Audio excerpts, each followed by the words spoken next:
আসসালামু আলাইকুম বন্ধুরা, আমি রুবিনা। সবাইকে আমার ইউটিউব চ্যানেল রুবিস কিচেন অ্যান্ড ব্লগে স্বাগতম জানাই। আর এখন বাজে দুপুর 1টা, আর ভোর থেকে প্রচণ্ড বৃষ্টি হওয়ায় সারাদিন কি করলাম, কি রান্না করলাম অবশ্যই দেখতে থাকো। আর হ্যাঁ, থাকছে এর সঙ্গে বিরিয়ানির স্পেশাল রেসিপি। আশা করি ভিডিওটি তোমাদের অবশ্যই ভালো লাগবে, তো সম্পূর্ণ দেখতে থাকুন। গরম গরম বিরিয়ানি দেখো বন্ধুরা, এখানে বিরিয়ানির জন্য আমি ভাত বসিয়ে দিয়েছি। তেজপাতাটা এর মধ্যে উঠে এসেছিলো ঢাকনার মধ্যে। তো আজকে আমরা ঘরে যেই চাল খাই সেই চাল দিয়ে আমি বিরিয়ানিটা বানাচ্ছি। আর ভাতের জন্য এখানে আমি তেজপাতা, এলাচ, দারচিনি, লবঙ্গ আর নুন দিয়ে ভাতটাকে আমি বসিয়ে দিয়েছি। তো ভাতটা ততক্ষণ হতে থাক। আর এই দিকে দেখো, বিরিয়ানির জন্য আমি গরুর মাংস বা বিফ ভিজিয়ে রেখেছি। এটা ফ্রিজে ছিল, এটা ছাড়তে দিয়েছি, খুব তাড়াতাড়ি ছেড়ে যাবে। আর এদিকে আমি থালা বাসনগুলো সব মেজে নিয়েছি। এইবারে আমি ধুয়ে নেব একটা একটা করে।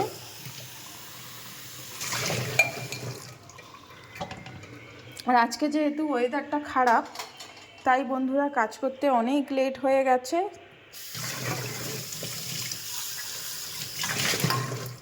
আর সকালে উঠে সর্বপ্রথম আমি আমাদের ব্রেকফাস্ট করেছি। তো ব্রেড আর চা করেছিলাম, বৃষ্টির দিন যেহেতু বেশি কিছু করতে পারিনি। আর তারপরেই খাওয়া দাওয়া শেষে আমি ঘর বাড়ি সব পরিষ্কার করে ঝাঁট দিয়ে ঘর মুছে নিজে গোসল করে তারপরে আমি এখানে এসেছি রান্নার জন্য। তো ভাতটা বিরিয়ানির জন্য বসিয়ে দিয়েছি। যেহেতু শীতকালের ওয়েদার আর আবহাওয়াটা খুব ভালো বন্ধুরা, বিরিয়ানি হলে খুব ভালো হবে, তাই ভাতটা বসিয়েছি। এদিকে থালা বাসনটা ধুয়ে নিচ্ছি। তো বন্ধুরা, থালা বাসন ধোয়া হয়ে গেছে। এবার সিঙ্কটাকে আমি খুব ভালোভাবে ক্লিন করে নিয়েছি। এবার মাংসটাকে কেটে নেওয়ার পালা। তো মাংস দেখো ছেড়ে যাচ্ছে, কিন্তু এবার আমি মাংসগুলোকে কেটে নেব একদম বিরিয়ানির সাইজে। যেহেতু বাড়িতে খাচ্ছি, একদম রেগুলার সাইজে আমি কাটবো। তো মাংস কাটার পর তোমাদের দেখাচ্ছি। বিরিয়ানির জন্য এখানে আমি 4টে আলু ইউজ করছি আর 3টে পেঁয়াজ ইউজ করছি। এগুলোকে এবার খুব ভালোভাবে কেটে নেব। দেখো বন্ধুরা, মাংসটা কেটে নিয়েছি। এখানে প্রায় 800 গ্রাম মতো মাংস আছে। তো রেগুলার পিস করে আমি কেটে নিয়েছি। দেখো, এবার আলু ও পেঁয়াজ কেটে নেব। এখানে আমি পেঁয়াজ, আলু মানে পেঁয়াজটা ছিলে নিয়েছি, আরও আলুগুলো কেটে নিয়েছি। আর এখানে মাংসও কাটা হয়ে গেছে। তো এবার আমি সবগুলিকে ধুয়ে নেব খুব ভালোভাবে।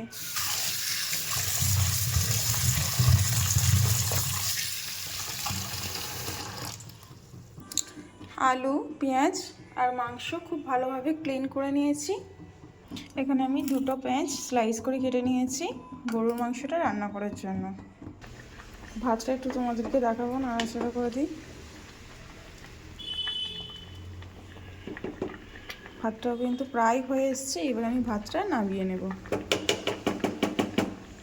ভাতটা একটু খুলে দেখাই।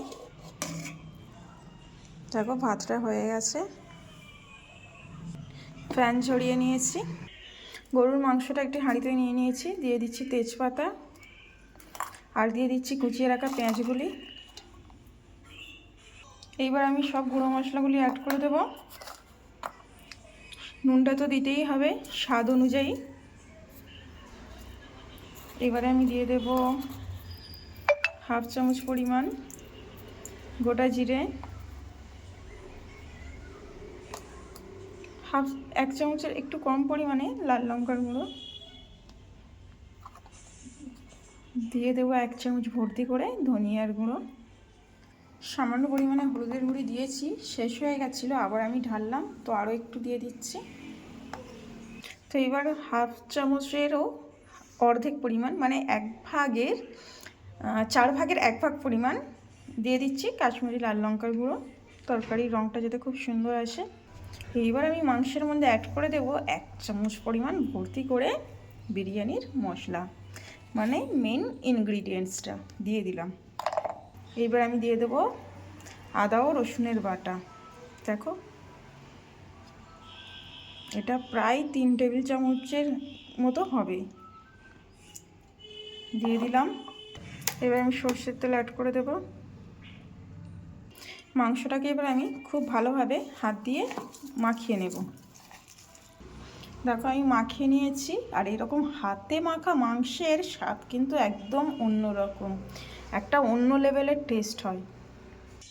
একদম সামান্য পরিমাণে পানি দিয়ে দেবো, আর ঢাকা দিয়ে আমি বসিয়ে দেবো গ্যাসের উপর। মাংসটা বসিয়ে দিয়েছি, এদিকে হতে থাক, ততক্ষণ আলু পেঁয়াজটা ভেজে নিই বিরিয়ানির জন্য। এখানে কড়াই বসিয়ে দিয়েছি, কড়াই গরম হয়ে গেছে, এবার দিয়ে দেবো সয়াবিন অয়েল।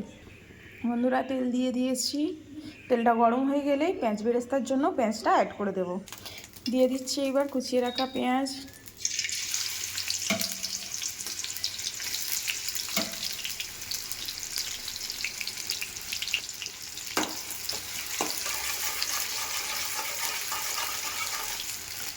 পেঁয়াজটা ভাজা হোক। পেঁয়াজটা কিন্তু হালকা বাদামি হয়ে এসছে, আর একটু বাদামি হলেই আমি নামিয়ে নেব, কারণ তখন বেরেস্তাটা রেডি হয়ে যাবে।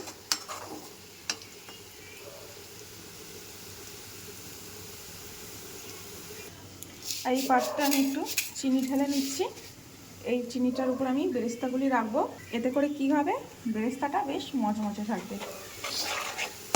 আর দেখো পেঁয়াজ বেরেস্তা হয়ে এসছে, এবার কিন্তু আমি পেঁয়াজগুলিকে উঠিয়ে নেব। বেরেস্তাটা নামিয়ে নিয়েছি, পেঁয়াজের সঙ্গে আমি একটু মাখিয়ে দেবো ভালো করে। এখন যেহেতু শীতকাল, ওই কারণে এই গরম পেঁয়াজটাও আমার হাতে গরম লাগছে না। আর হরিয়ানাতে যেহেতু প্রচণ্ড পরিমাণে ঠান্ডা পড়ে, তো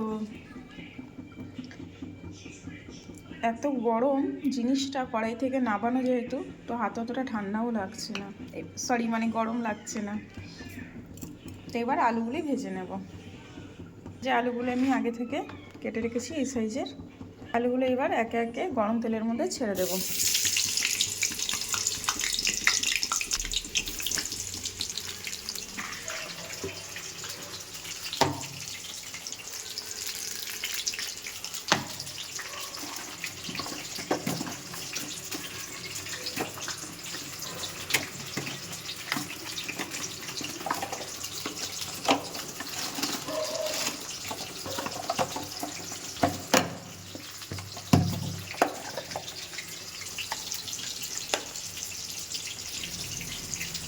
আলুর মধ্যে এই দুটো জিনিস যাবে, নুন আর ফুড কালার। নুনটা আমি দিয়ে দিচ্ছি। অবশ্যই নুন ফুড কালার দিয়ে আলু মাখিয়ে রেখে দিলেও প্রবলেম নেই, আলুটা হলুদ ও নুন দিয়ে মাখিয়ে রাখলেও হবে। এবার আমি কালারটা দিয়ে দেবো, খুব সামান্য পরিমাণে নিয়েছি। এইভাবে তেলের মধ্যে দিয়ে দিলে কী হবে, পুরো আলুগুলির মধ্যে কিন্তু কালার হয়ে যাবে।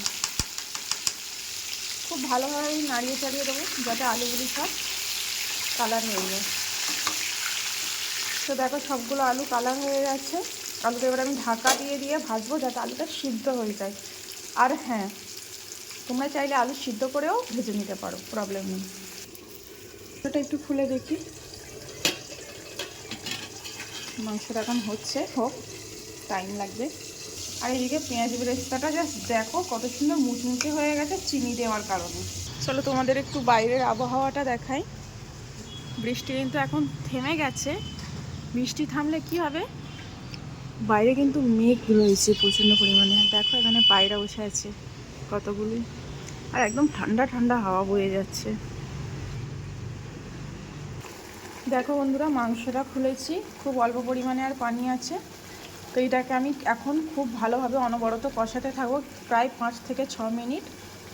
মাংস কষানোর ওপরেই মাংসের কিন্তু টেস্ট নির্ভর করে। তো যত সুন্দরভাবে কষানো হবে, মাংস খেতে কিন্তু বেশ লাগবে,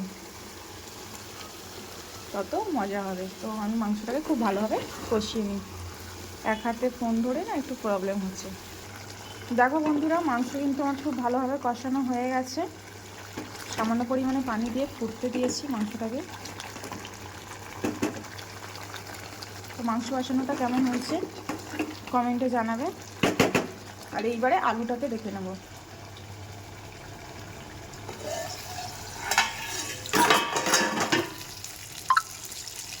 এত পরিমাণে ঠান্ডা, কোনো জিনিস আর মানে গরম জিনিসও আর গরম লাগে না, একদম যেন মনে হবে হাফ ছোঁয়া। দেখি আলুটা সিদ্ধ হয়েছে কি।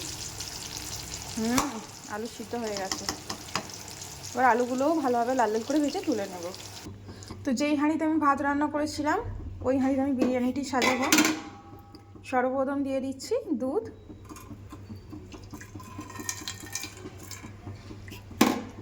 তারপর আমি এর মধ্যে দিয়ে দিলাম সামান্য পরিমাণে ঘি আর ভেজে রাখা আলুগুলি এক সাইড করে দিয়েছি, যাতে করে ভাতটা যেহেতু আমি সাইড থেকে বের করব বিরিয়ানিটি, তো সাইড থেকে যাতে আলুটাও উঠে আসে ওই কারণে আলুগুলি আমি সাইডে করে দিয়েছি।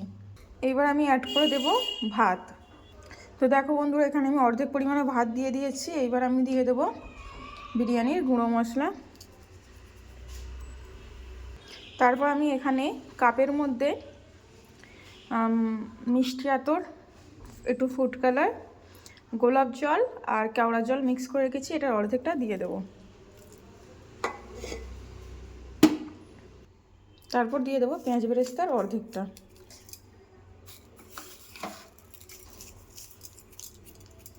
তোমরা কারা কারা বাড়ির চাল দিয়ে এরকম সুস্বাদু বিরিয়ানি বানাও আমাকে কমেন্ট করে কিন্তু অবশ্যই জানাবে। দেবো কষিয়ে রাখা মাংসটি। উফ, গরম আছে কিন্তু। তো মাংসগুলি দেওয়া হয়ে গেছে, এবার দিয়ে দেব অবশিষ্ট ভাতটা উপরে আর খুব ভালোভাবে সেট করে দেব। দিয়ে দেবো পেঁয়াজ বেরেস্তা অবশিষ্ট থাকা,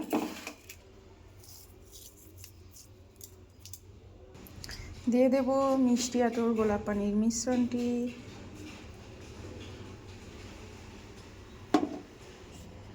দিয়ে দেব বিরিয়ানি গুঁড়ো মশলা, দিয়ে দেব দুধ আর দিয়ে দেব ঘি। বেশি করে ঘি দিলাম। এবার ঢাকা দিয়ে দম হতে দেব 15 থেকে 20 মিনিট পর্যন্ত। গরম গরম বিরিয়ানি রেডি একদম খাওয়ার জন্য। তো কেমন লাগলো ভিডিওটা অবশ্যই সবাই কমেন্ট করে জানাবে।